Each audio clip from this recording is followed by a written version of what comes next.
Hey everyone, कैसे आप सभी लोग। होप करती हूँ आप सभी बहुत ही अच्छे होंगे और हम भी ठीक हैं।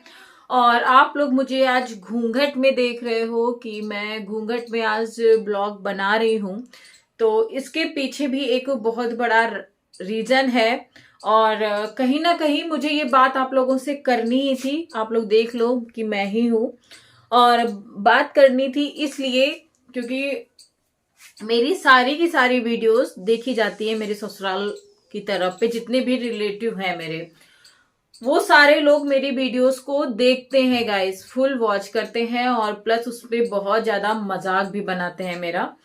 तो घूंघट की बात मैं पहले कर लेती हूँ आप लोगों से। प्लीज एंड तक रहना, बात को मेरी पूरी फुल सुन के जाना। जो मेरे यहाँ पे ना आग लगी है ना, वो मैं इस वीडियो में बताने वाली हूँ। तो रही बात घूंघट की, मैं घूंघट कर लूं तभी तो संस्कारी बहू नजर आऊंगी ना। इतना कर लूं, इतना जितना मैं अपने ससुराल में अभी तक कर, गांव में एंट्री करती हूँ तो इतना ही करके जाना पड़ता है मुझे। हमेशा मैंने किया, मेरे हस्बैंड भी थे तब भी मैं करती थी, नहीं है तब भी मैं इतना करके जाती हूँ। भले ही मैं घर के अंदर इतना कर लूं लेकिन घर के बाहर इतना ही करना पड़ता है आज भी। तो मेरे ससुराल वालों को नहीं जच रहा है कि मैं अब बिना रुपट्टे के भी रहती हूँ और यहाँ पे मायके में मार्केट जाती हूँ तो ऐसे करके रुपट्टा डाल के जाती हूँ। तो मेरे ससुराल वालों को ये बातें बिल्कुल भी हजम नहीं हो रही हैं। क्या हो रही हैं? हजम नहीं हो रही हैं गाइस। तो मैं आपसे, देखो, जब तक बहू घूंघट में रही तब तक तो बहू बहुत ही ज्यादा संस्कारी बहू हुई है ना। मानते हैं आप लोग इस बात को मेरी? दुल्हन जब तक घूंघट में है तब तक वो बहुत ज्यादा संस्कारी है और उसके साथ में चाहे जितना भी गलत करते रहो, चाहे जितना भी गलत करते रहो, वो अपनी जुबान ना खोले तो बहुत ही संस्कारी है।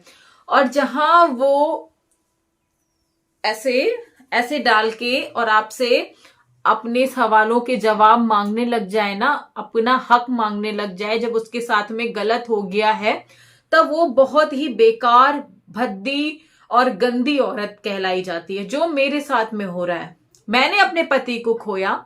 मेरे साथ में मेरा छोटा सा बच्चा है, जब वो 4 साल का था, जब वो 4 साल की मेरी बेटी थी तब मेरे पति इस दुनिया से चले गए थे। साढ़े चार ही साल की मेरी अनिका थी जब वो उस दुनिया से गए। 6 साल गाइस, 6 साल मैंने कंप्लीट किया अपने ससुराल में। सबसे बहुत ही अच्छा मेरा रिश्ता था, जैसा भी था बहुत ही अच्छा था। और बात कर लेती हूँ जिन्होंने मेरा मजाक बनाना मेरे बाबू के जाने के बाद से चालू किया है। कहीं ना कहीं गलती इसमें मैं अपने ससुराल वालों की ही दे रही हूँ, अपनी सास की ही दे रही हूँ, क्योंकि उन लोगों ने उनको छूट ना दी होती बोलने की तो आज उनकी हिम्मत नहीं थी कि वो मेरे बारे में भी कुछ भी गलत बोले। आप मानते हो ना ये बात? तो जब भी मैं अभी गई थी 1 हफ्ते पहले, अभी आप लोगों ने देखा होगा मेरी वीडियो, ससुराल में गई और मेरे देवर ने सारे दरवाजे बंद कर दिए, मेरे लिए सारे दरवाजे बंद कर दिए गए। तो मेरी जो बुआ सास है, आज तक आप लोगों के सामने मैंने ब्लॉग बनाया है, मेरे साथ में जो कुछ हुआ है वो मैंने आपको बताया, लेकिन कभी भी मैंने बुआ सास या फूफा ससुर या जेठ या मतलब मैंने किसी के बारे में नहीं बताया कि मेरे फूफा ससुर के कितने लड़के हैं या उनकी कितनी बहू हैं या क्या है। मैंने कभी भी नहीं बताया, कभी भी नहीं बताया। चाहे मैं उनके बारे में, उन्होंने कुछ मतलब मेरे बारे में ऐसा कुछ गलत नहीं बोला, लेकिन मेरा उन्होंने सपोर्ट किया या नहीं किया मैंने कभी भी आप लोगों के साथ में शेयर ही नहीं किया, क्योंकि मुझे जरूरी ही नहीं लगा। और देखो, एक हद जब पार हो जाती तभी इंसान वो चीजें बताता है और मेरे साथ में तो हुआ है गाइस। आप लोगों ने देखा मेरा घर उससे छीन लिया गया। आखिर मेरी क्या क्या गलती थी? मेरी गलती ये थी कि मैंने शादी करके मैं उस घर गई और मेरा पति इस दुनिया में नहीं रहा। ये बात कहना बहुत आसान है, जिस पे होता है उसी को पता होता है कि आखिर क्या है। गुस्सा तो मुझे इस बात का आ रहा है, बहुत ज्यादा चढ़ा हुआ है गुस्सा, इतना चढ़ा है कि ना मेरे सामने मेरी बुआ सास होती ना तो मैं उनसे जरूर सवाल जवाब करती। और आप मेरी वीडियोस देख रही हैं तो मैं आपसे ही सवाल कर रही हूँ कि आपने क्या बोला कि मेरे हस्बैंड का नाम है, वो जिस तरीके से बोली मैं आपको बताती हूँ। शिवम, मेरे हस्बैंड का नाम शिवम है, बहुत लोग जानते होंगे क्योंकि मैं उनको बस बाबू ही बोलती हूँ, तो मेरे मुंह से बाबू ही निकलता है, नाम नहीं निकलता है। तो बोला कि शिवम, गांव में जैसे बोलते हैं, शिवम दुल्हन आई थी और हिस्सा लेने आती हैं घर के अंदर। हमारा भतीजा जाने ही नहीं देता है, घुसने ही नहीं देता है घर के अंदर, दरवाजे बंद कर लेता है और बस खड़ी रहती है, मुंह बनाती रहती है, वापस चली जाती है अपने भाइयों को लेके, और जिन जिन के साथ में आती है वापस चली जाती है और हिस्सा लेंगी, हिस्सा लेंगी, बहुत हिस्सा लेने आई है शिवम दुल्हन, हिस्सा लेने आती है। अरे तो एक बात मैं आपसे कहूं, जब कभी आप आती थी तीज त्योहार, मैंने हमेशा आपका सम्मान ही किया, आज भी मैं आपका सम्मान कर रही हूं, इसलिए कह रही हूं कि आप ना अपनी हद में रहिए, हद में रहिए, बहुत हो चुका। आपको बड़ा मजा आ रहा है कि मेरा भतीजा अंदर घुसने नहीं दे रहा है। अरे वो अपने पाप का घड़ा भर रहा है और साथ साथ आप भी भर रहे हो, जो मेरा मजाक बना रहे हो।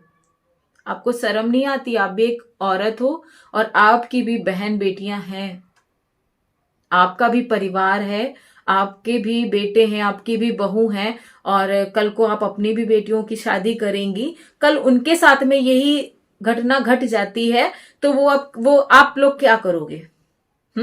उनको भी घर के अंदर घुसने न दिया जाए तो आप क्या करोगे?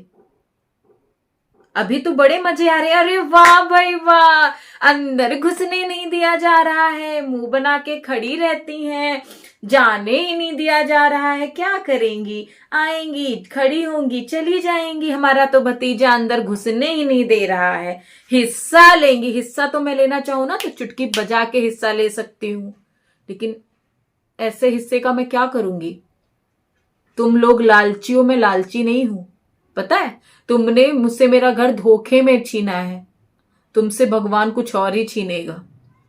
और सबसे मजे की बात तुमको बताएं, सबसे बड़ी दौलत, तुमको लगता है कि मैंने घर, जमीन, पैसा मैंने हासिल कर लिया है, वही सबसे बड़ी दौलत है? सबसे बड़ी दौलत मेरे पास मेरी उनकी बेटी है, मेरे पति की बेटी है जो मेरे पास है, समझे?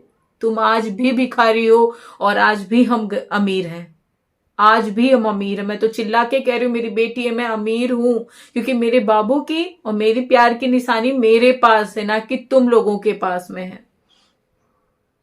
तो ऐसे ना तालियां बजा बजा के मजा लेने से नहीं होता है, कल को तुम भी देख के आओ कि तुम जो बोओगी वही काटोगी, जो बोओगी वही काटोगी, ये चीज ध्यान रखना। मैंने आज तक आप लोगों का नाम नहीं लिया, मेरे पति गए, आप लोग कभी भी मुझे फोन करे, कभी भी फोन करे, मैंने वो भी इग्नोर मार दिया। कोई बात नहीं, आप लोग रिश्ता नहीं रखना चाहते हो, मत रखिए। जब तक रहा पति था तब तक बुआ सास थी, फूफा ससुर थे, सब कुछ था, हमने सम्मान दिया, आपने भी दिया मुझे बहू का, लेकिन इस तरीके से बहू का मजाक मत बनाइए, मजाक मत बनाइए। नहीं तो मैं खोलने पे आ गई ना आपकी करतूतें, तो मुझे भी बहुत चीजें पता है आपके बारे में। ऐसा नहीं है मेरे पति ने कुछ बताया नहीं है हमको, लेकिन मैं आपकी इज्जत करती हूँ। और इनकी एक और बुआ है जिन्होंने भी बोला है, उनके बारे में आप लोग सुनना चाहते हो ना, तो मैं कल बताऊंगी। उन्होंने भी बहुत मेरा मतलब मजाक बना रही हैं, बहुत तालियां बज रही हैं, सारे बुओं के पास फोन जा रहे हैं कि भैया बहू शिवम की दुल्हन आई थी और घर के दरवाजे तक पहुंची, भैया अपना भतीजा तो अंदर घुसने ही नहीं दिया, और अब कहाँ पाएंगी? हिस्सा लेंगी, हिस्सा ले गई, जितना लेना था अब नहीं ले पाएंगी। अरे हमको दिया क्या तुमने? कुछ भी दिया नहीं। क्या दिया तुमने मुझे? जिस तरीके से जिस घर में तुम उससे रह रहे हो ना, उतना ही हक मेरा भी है, मेरा भी उतना ही हक है। लेकिन तुम्हारे इतना मैं कीरी हरकत नहीं कर सकती। तुमने शटर डाउन किया, मैं भी चाहती तो मैं भी शटर ऊपर कर सकती थी, कर सकती थी ऊपर ना।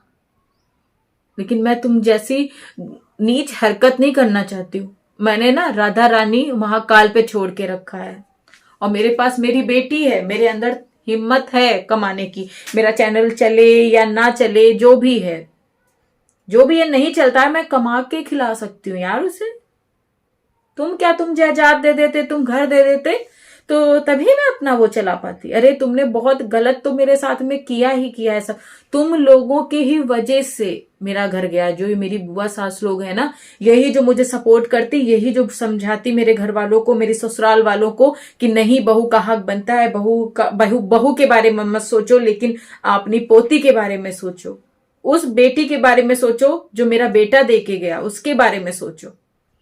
तो आज मैं यहां मायके में नहीं होती, मैं रोऊंगी नहीं, मैं रोऊंगी नहीं। जब से मैंने सुना है मेरा खून खौल रहा है, मेरे आग लगी हुई सीने में, तुम मरे हुए मेरे पति का मजाक बना रही हो। ऐसी बुआ होती हैं। लोग कहते हैं ना कलयुग चल रहा है, कलयुग नहीं, ये महाकलयुग चल रहा है। यहाँ पे रिश्ते मायने नहीं रख रहे हैं, यहाँ पे पैसा, धन दौलत, मकान, जमीन, ये मायने रख रही है। तो खुद सुन लो कान खोल के, मैं डरती नहीं हूं किसी से। जिस दिन से मुझे पता चला है ना, उस दिन से मेरी आग लगी हुई है। बोलो जितना बोलना तुम लोगों को बोलो, तुम लोगों की अब कारतूतें मैं और खुला खुला बताऊंगी।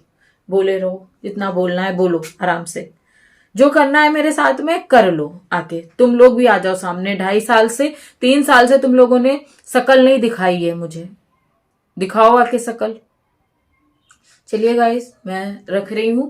और इतना तो इन लोगों को पता ही चल गया है कि मुझे पता चल गया है ना। बनाओ ताली पीट पीट के मजाक मेरा बनाओ कि हाय दहेज, हाय अपना हक नहीं ले पाई।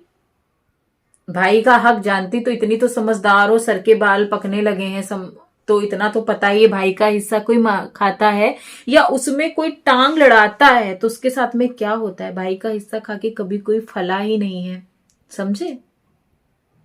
देर से होगा लेकिन जरूर होगा, जरूर होगा गाइस, जरूर होगा। उस इंसान का घमंड जरूर टूटेगा और तुम लोगों का भी टूटेगा। देखते जाओ आज नेहा कल को कैसी थी, नेहा कल ऐसी थी, ऐसी थी।